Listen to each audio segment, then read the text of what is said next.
আসসালামু আলাইকুম এভরিওয়ান। তোমার প্রতি অনুভূতি গল্পের 10 নম্বর পার্ট।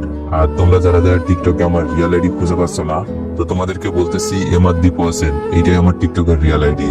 তো চলুন বেশি কথা না বলে গল্প শুরু করা যাক। কোনের বাড়ি গিয়ে আমি পা ফেলার জায়গা পাচ্ছি না, কারণ আশার ভাইয়ের সাথে সুমে আপুর ননদের বিয়ে, মানে দুলা ভাইয়ের বোনের বিয়ে। আর আমি আজ সেখানেই। আপুর শ্বশুর বাড়ি দেখেই থমকে যাই, আগে জানলে হয়তো আসতাম না। কিন্তু এসেই যখন পড়ছি কিছু একটা বাহানা ধরে এখান থেকে চলে যেতে হবে। দুলাভাইকে দেখলে রাগ কন্ট্রোল করা হয়তো সম্ভব হবে না। আর যদি সবার সামনে আমাকে অপমান করে, অপমান না করলেও বিয়ে বাড়িতে আনন্দটা মাটি হয়ে যাবে। আমি কিছু করলেও দোষ, না করলেও দোষে পড়ে যাই। আশা, আমি আর রিমি একসাথেই। আশাকে ফাঁকি দেওয়াটা খুবই কঠিন। তাছাড়া আমি যদি আশাকে বলি এইটাই আমার দুলাভাইয়ের বাসা, আর আশার ভাবি হলো দুলাভাইয়ের বোন, না জানি আশার মনের ভিতরে কি চলে। ভাববে হয়তো যার ভাইয়ের চরিত্র খারাপ, বোন কি ভালো হবে? আসলে একজনের পাপের শাস্তি আরেকজন কেন পাবে? এটা কিন্তু বাঙালি বুঝবে না। একজনের দোষ করলেই তার পুরো পরিবারকে নিয়ে কথা বলে।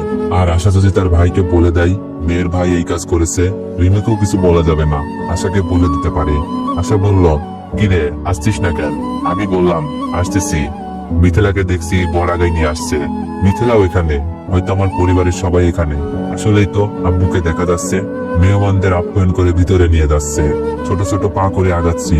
আশা বলল, সবাই ভিতরে চলে গেছে, ছবি তুলবো। তুই মেয়েদের সাথে টাঙ্কি মারবি, আর আমি ছেলেদের সাথে ভাব নিব। এখানে সময় কাটালে হবে? রিমি বলল, ওই তুই টাঙ্কি মারতে কারে বলছিস? অনেক এসবের কিছু দেখলে খবর আছে। আমি আছি আমার চিন্তায়, ওরা টাঙ্কি নিয়ে পড়ে আছে। মিথিলা কি আমাকে দেখে ফেললো? আমার দিকেই তো মনে হচ্ছে তাকিয়ে আছে। এখন কি করি? মিথিলা দেখছি এদিকে আসছে। মোবাইলটা হাতে নিয়ে আশাকে বললাম, আশা একটা ফোন করে আসি, তোরা যা। আশা বলল, আচ্ছা তাড়াতাড়ি আসিস। আমি পিছনে হাঁটা ধরলাম। রিমি বলল, অনেক আমি আসি। না, 2 মিনিট লাগবে। আমি দুলাভাইয়ের বাড়ি থেকে বেরিয়ে আসি। মিথিলা হয়তো অন্য কোথাও অন্য কারোর দিকে তাকিয়েছিল। আমাকে দেখলে আব্বু আম্মুরও আনন্দ চলে যেত। আব্বু আবার সিনক্রেট করতে পারতো। 2 মিনিটের কথা বলে 10 মিনিট পার হয়ে গেছে। একের পর এক ফোন দিয়ে যাচ্ছে রিমি আর আশা। কি কথা বলবো, তাই ফোন বন্ধ করে রেখে দিলাম। হয়তো এই বিষয়টার জন্য আশা অনেক রাগ করবে। শুধু আশা না, আশার আব্বু আম্মু শুনলেও রাগ করবে। কিন্তু আমি কিছু করতেও বলতেও পারবো না। আমি চাই বিয়েটা ভালোভাবে হয়ে যাক, কিন্তু আশাকে এই বিষয়ে কি উত্তর দিব ভাবছি। মিথিলাকে দেখলাম এই বিয়ের অনুষ্ঠানেতেও হিজাব পরে আছে, যেখানে রিমি আর আশার সাজের শেষ নেই। কিন্তু মিথিলার পর্দার ভেতরে আছে পাপ লুকানো। আর রিমির মতো ভালো মেয়ে তো চোখেই পড়ে না। তবে আমি পর্দাকেই সাপোর্ট দিই, কারণ পর্দা হলো নারীর সৌন্দর্য, যা অন্য কোনো কিছুতেই নাই। পর্দাতে নারীদের কতটা মায়াবী লাগে মিথিলাকে না দেখলে বোঝা যাবে না। হয়তো মিথিলার জীবনে কিছু ভুল করে ফেলেছে, জানি না সেই ভুল থেকে ফিরে এসেছে কিনা। রিমি আশার থেকেও মিথিলাকে শুধু পর্দার কারণে সুন্দর লাগছিল। আশা হয়তো বিয়ে বাড়িতে বলতো, অনেক দেখ মেয়েটাকে কত মায়াবী লাগে, তুই কিন্তু এই মেয়ের সাথে খারাপ কিছু করবি না। এই মেয়েদের সম্মান করতে হয়। টাঙ্কি মারার জন্য ছল্লো বললো টাইপের মেয়ে খোঁজ। কিন্তু কে জানবে এই মায়াবী চেহারাটার অভিনয় জগতের শ্রেষ্ঠ অভিনেত্রী।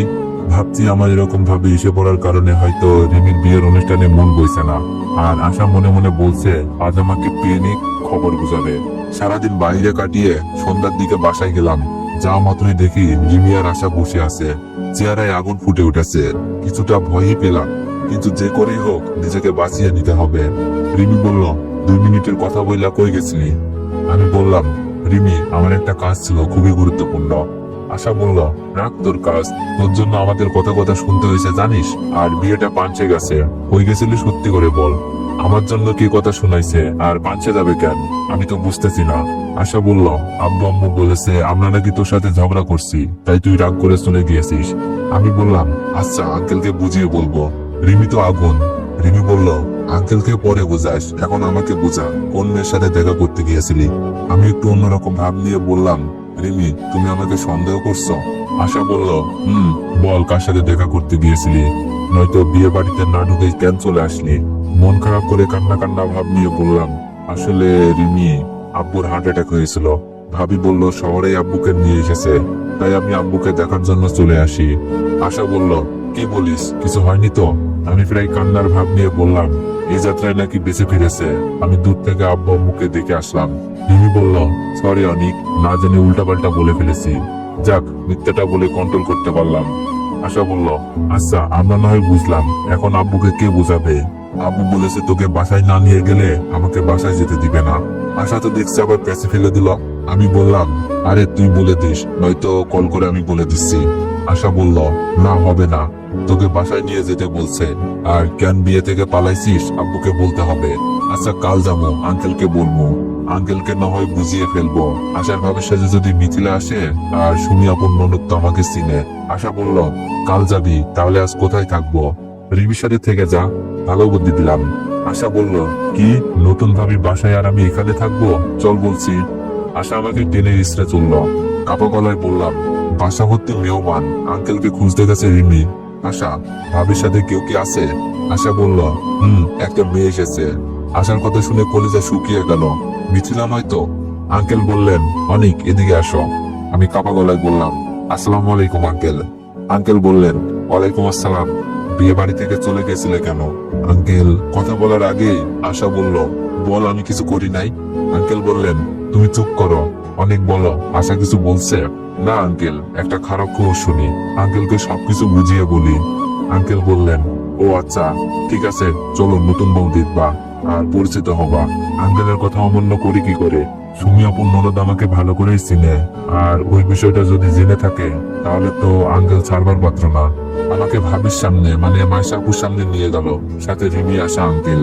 আপন ননদের নাম মাইশা, আমার থেকে 3 বছরের বড় ছিল, তবে খুব ভালো ছিল। আমার সাথে অনেক ফাজলামি করতো, ফ্রেন্ডলি ছিল খুব। মাইশা, এটা তোমাদের দেবর, আশার কলেজ ফ্রেন্ড, তবে আমার ছেলের মতোই। আঙ্কেলের কথা শুনে মাইশা আপু চোখ খুলে তাকিয়ে হা করে আছে। আমি মাথা নিচু করে আছি, মুখে হাত দিয়ে, যেন চিনতে না পারে।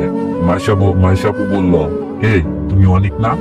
তো এভরিওয়ান, আজকে রাত 8টার সময় আমি আমার ইউটিউব চ্যানেলে লাইভে আসবো। ইউটিউব চ্যানেলের নাম ভয়েস অফ দীপু অফিসিয়াল। তো ওখানে যার যার যে বিষয়ে অভিযোগ থাকবে